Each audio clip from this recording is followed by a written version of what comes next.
আগামী 10 বছর আমাদের জ্বালানি পরিকল্পনা কি হবে, আগামী 10 বছর ইনশাআল্লাহ বাংলাদেশের বিদ্যুৎ ব্যবস্থা কি হবে, সেই প্রস্তাবনা আমরা জাতীয় সংসদে উপস্থাপন করব। বিভ্রান্ত করার সুযোগ পায় ক্ষতিগ্রস্ত হবে জনগণ। বিভ্রান্তকারী যারা, তারা তো নিজেদের মতন করে চলে যাবে, তারা তো জনগণের সাথে থাকবে না।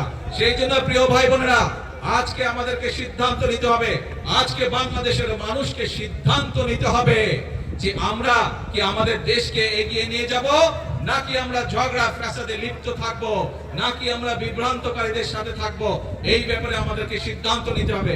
আমরা জানি বিগত স্বৈরাচার আমলে এই দেশের জ্বালানি বা বিদ্যুৎ খাতকে কয়েকটি গুটি সংখ্যক ব্যক্তির হাতে তুলে দেওয়া হয়েছিল।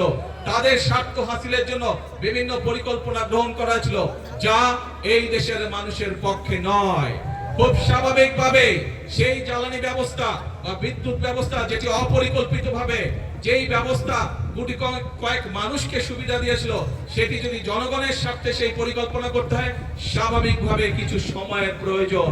আমরা এরই ভিতরে তার কাজে হাত দিয়েছি। ইনশাআল্লাহ সমগ্র বাংলাদেশের মানুষের সামনে আগামী 10 বছর আমাদের জ্বালানি পরিকল্পনা কি হবে, আগামী 10 বছর ইনশাআল্লাহ বাংলাদেশের বিদ্যুৎ ব্যবস্থা কি হবে, সেই প্রস্তাবনা আমরা জাতীয় সংসদে উপস্থাপন করব।